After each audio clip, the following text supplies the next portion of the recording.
Starship flight schedule for the next 5 years revealed. The second orbital Starship is back in one piece. NASA says we can expect a Starship space station before the ISS is decommissioned. NASA delays the next asteroid mission, and Artemis II is seeing massive progress. My name is Felix, welcome to What About It. Let's dive right in. Starship updates. Welcome back to Starbase. The place that just a few months ago looked like a war zone is now cleaner and more advanced than ever. All thanks to the incredible perseverance of SpaceX's workers, who are already readying another couple of Starships for the next mission. But they have much longer plans, all the way up to 2029. Want to learn more about them? Let's take a look together. The excitement is back on. After a quick tweak session to Super Heavy Booster 9, the hot staging ring was reattached, swiftly followed by the stacking of Ship 25. Once again forming the most powerful rocket ever known to humanity. On top, Ship 25 and Booster 9 hold the new record for tallest rocket ever erected. As usual, SpaceX shared a wonderful photo to honor the moment.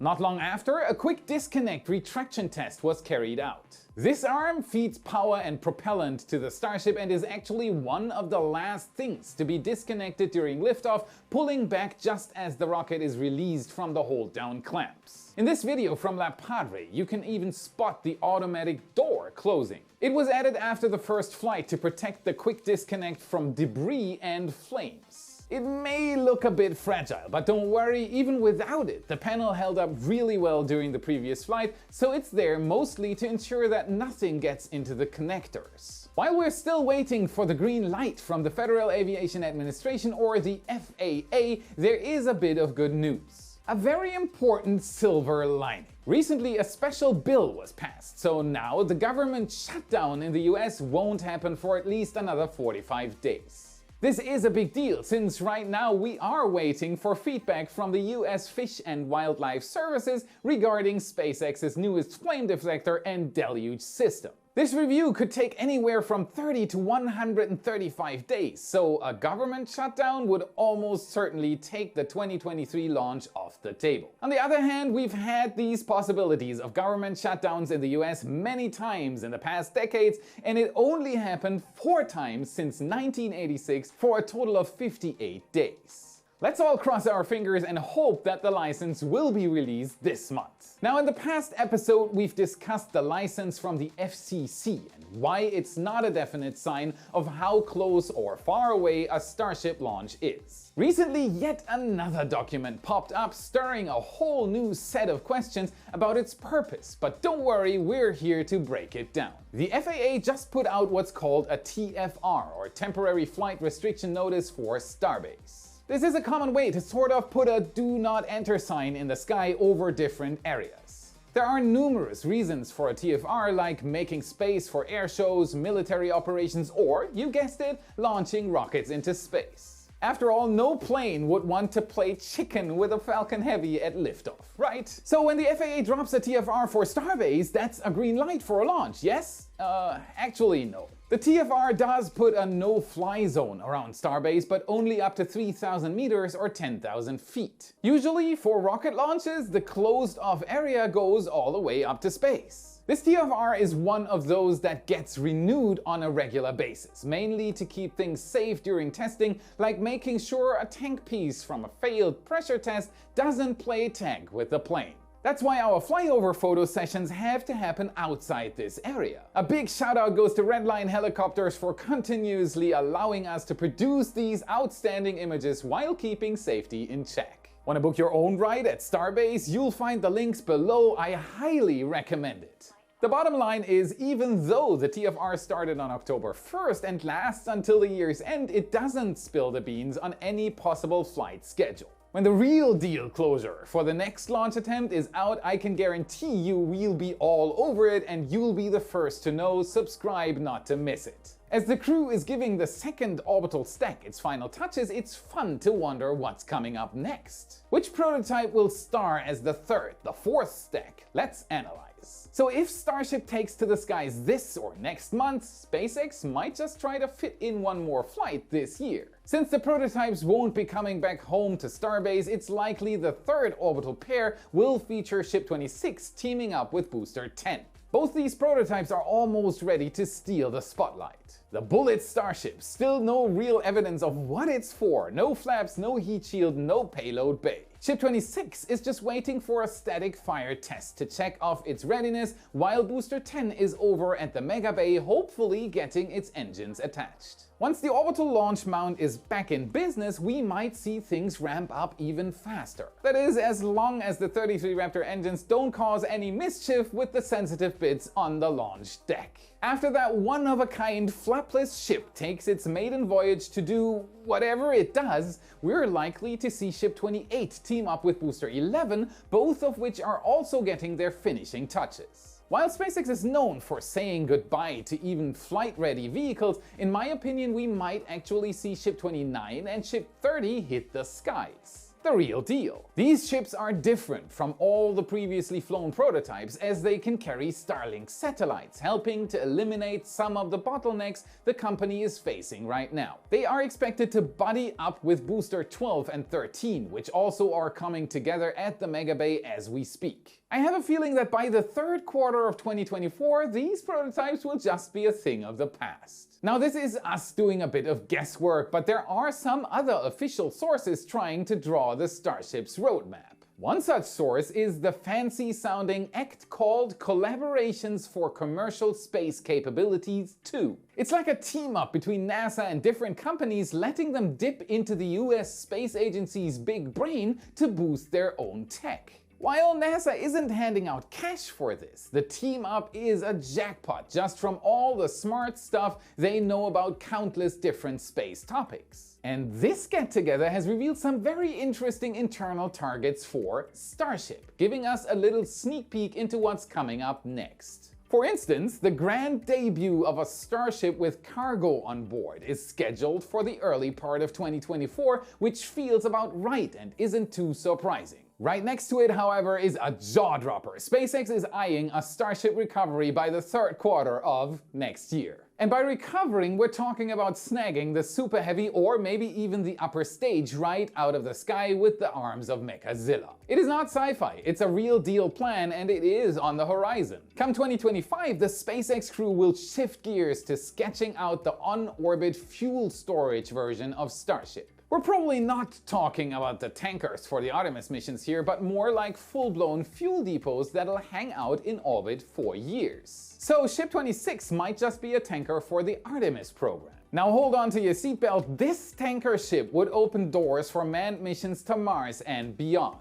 Rolling into 2026, SpaceX will refine the idea of using Starship for in-orbit satellite tune-ups, like giving the Hubble Space Telescope a little refurbishment, docking with other crafts, or even ferrying satellites back to Earth. Believe it or not, such a maneuver was actually conducted before, with the STS-51A mission retrieving 2 satellites from orbit. Again, this isn't sci-fi, it'll just be a slight bit bigger this time around.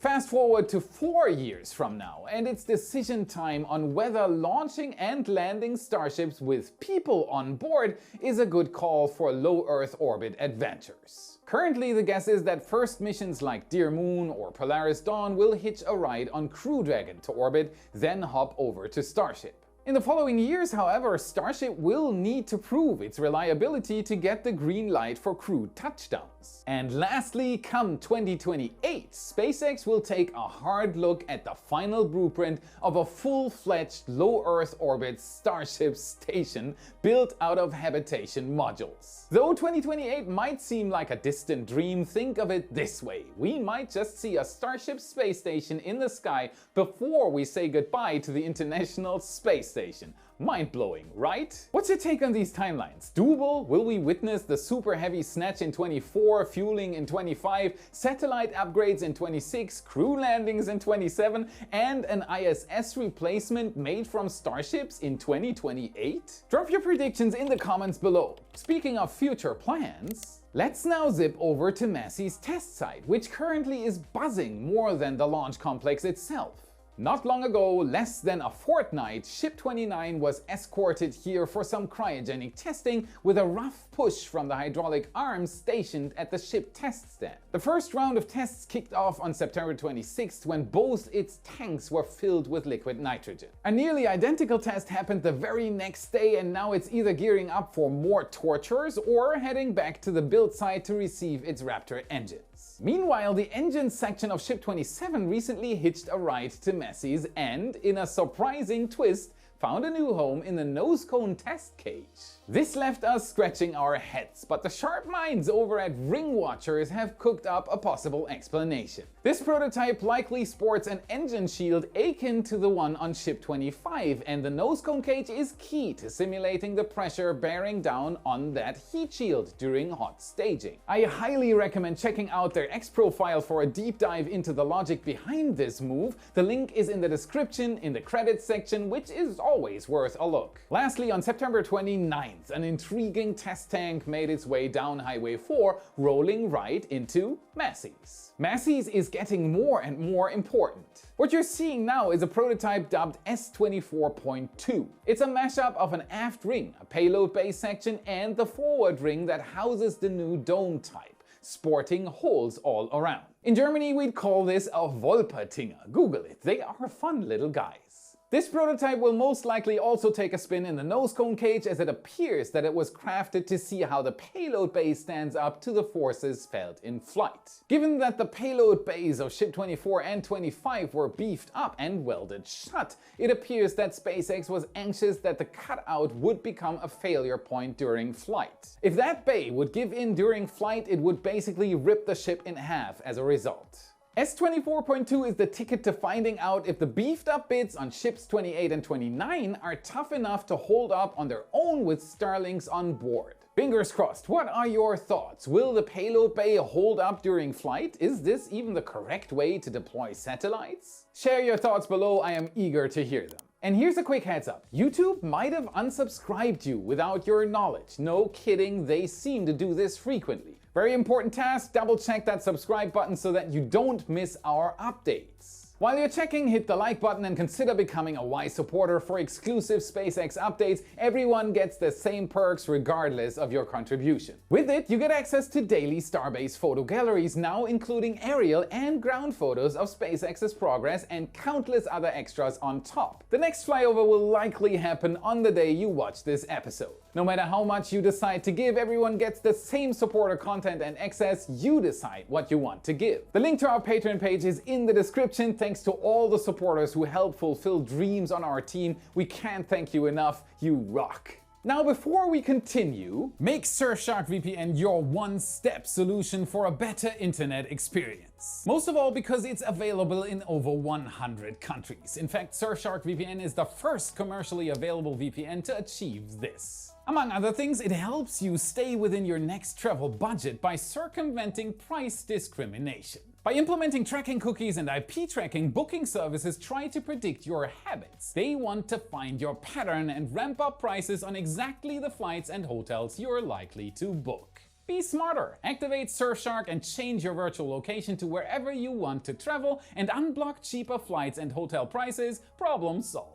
You want to watch a movie and find out it's not available in your country? Simply change your virtual location and get access to different content on streaming services. With its privacy and no logs policies, Surfshark VPN is not collecting any data about your activity either. What you do online is your business. I use Surfshark every day on my PC and my smartphone. In fact, it automatically starts up whenever I turn my PC on. Head over to surfshark.deal/Felix, grab this amazing deal and enter my promo code Felix for 3 months for free. Surfshark, surf with your own set of rules. Now that we're all protected, we're getting back to the cool space stuff. Last time we talked about the remarkable return of OSIRIS-REx. After a 7-year adventure, NASA managed to bring back rock samples from an asteroid named Bennu. Now, only a few days later, the brilliant minds at the Jet Propulsion Laboratory are all geared up to explore another mysterious object in space. Science is never just done. They are working on a mission called Psyche, focused on studying an asteroid with the same name.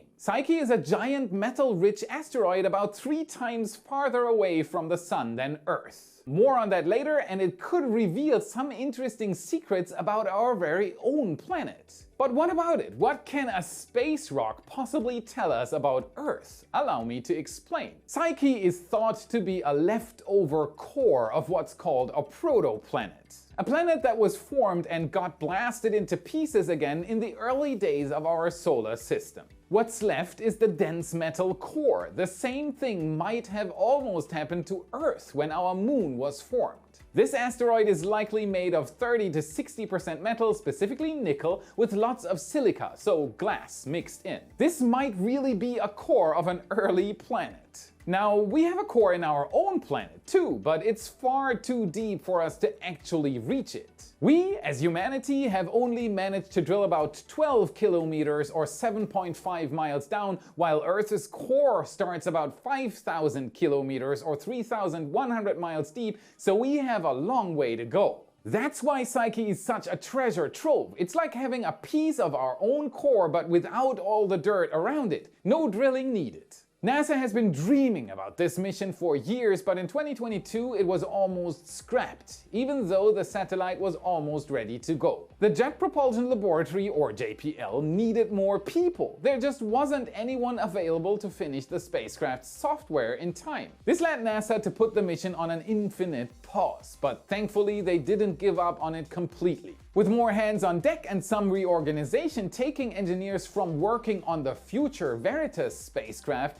the first NASA spacecraft to explore Earth's sister planet Venus since the 1990s, the mission got back on track in June this year. The proposed launch was aimed at October 5th. However, as we inch closer to the launch day, there's a slight snag. It's been delayed. NASA reran the mission simulation and found out that the cold gas thrusters used to maneuver the spacecraft around were going to run a bit hotter than they thought. This required yet another tweak to the software, meaning that the launch is now set for October 12th. Such a change right before the launch is atypical, to say the least. The spacecraft will be hitching a ride on a Falcon Heavy rocket, which has already made its way to Florida's Launch Complex 39A and passed a static fire test, so it is ready to get loaded up with its important payload. But getting off the ground is just step one. The satellite won't be reaching its destination until August 2029. That is a journey of nearly 6 years, but why is it taking so long? There are 2 main reasons. The first one is the enormous distance it has to travel. Psyche's distance from the Sun swings between 2.5 to 3.3 astronomical units. An AU, or astronomical unit, is a super handy measurement when talking about enormous distances in space. Do you know what an AU is? 1 AU is roughly the average distance from the Sun to the Earth, about 150 million kilometers or 93 million miles. Easy. It just makes wrapping our heads around these huge space distances a bit more manageable. Now imagine that the asteroid is 2.5 times the distance from the Sun compared to the Earth's distance from it, 2.5 astronomical units. The second reason for the massive journey time is the satellite's way of getting around. Usual propulsion methods are basically off the table due to budget and size constraints. So to move through space, Psyche is using this super efficient device called a Hall thruster. So this might sound like tricky science. Let's think of it in an easy way. Imagine you're on a skateboard and you have multiple tennis balls. If you throw these tennis balls really hard in one direction, you'd roll the opposite way, thanks to a rule from Sir Isaac Newton that says every action has an opposite reaction. That is Newton's third law of motion, crucial in rocket engineering. In a Hall thruster, it is not tennis balls, but tiny charged bits of xenon gas getting thrown out. When these bits are shot out really fast, the spacecraft moves the opposite way, kind of like you'd roll on your skateboard. Inside the thruster, electric and magnetic fields are like the arm you use to throw the balls, pushing the xenon ions almost at the speed of light to move the spacecraft. This might not sound like a lot of oomph, as xenon ions aren't exactly known for being large. A fun experiment you can do at home. The pressure it exerts is the same as the pressure of 3/4 coins lying on your hand. However, it is plenty to zoom Psyche through space, as it can keep this pressure up almost forever. It adds up, eventually reaching speeds of over 200,000 kilometers or 124,000 miles per hour, all with just 922 kilograms or 2,030 pounds of xenon. It shows just how efficient these thrusters are, because using regular fuel you'd need 15 times more propellant mass to reach the same speed. This is how Psyche can stay small and lean. Once it gets to its destination, the spacecraft will be a busy bee, studying what Psyche is made of, analyzing its gravity and making maps of its surface for at least 26 months. But usually these missions tend to go on for much longer. Fingers crossed everything goes as planned. If Psyche doesn't take off by October 25th, we'll have to wait until the end of 2024 for the next launch window. Lastly, let's get the scoop on how Artemis II is shaping up, since we're just a bit over a year away from the first manned moon flyby since the Apollo era. Yes! What can I say? Everything is going quite smoothly. Recently, at NASA's Michoud Assembly Facility in New Orleans, the core stage of the second space launch system got its 4 RS-25 engines. The installation started on September 11th and was all done by the 25th. Now, if you weren't a space buff during the space shuttle days, here's a cool fact: these engines are not newbies. They've been to space multiple times during earlier missions, with 2 of them visiting space 20 times in total. It is a bit sad that these pieces of spaceflight history won't come back after this mission, but maybe it is better than seeing them gather dust on Earth. Meanwhile, another key pair of components for the space launch system, the 2 huge solid rocket boosters, are getting pieced together. Did you know that at launch these 2 do 75% of the heavy lifting? Well, now you do. The pieces needed for these boosters traveled across 8 states, from Utah to Florida's Kennedy Space Center. They are planned to be assembled and integrated with the rocket starting at the beginning of 2024. Finally, recently the Artemis II crew of 4 has rehearsed their launch day activities, pretending to blast off to space from Florida's LT-39B. I would definitely like to pretend too. While the launch might eventually slide into 2025, it is exciting to see some massive progress being made on Artemis II.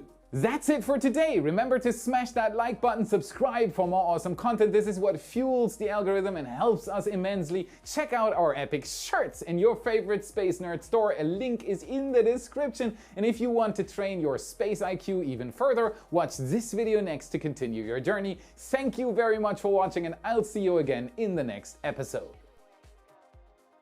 A bijal fragile.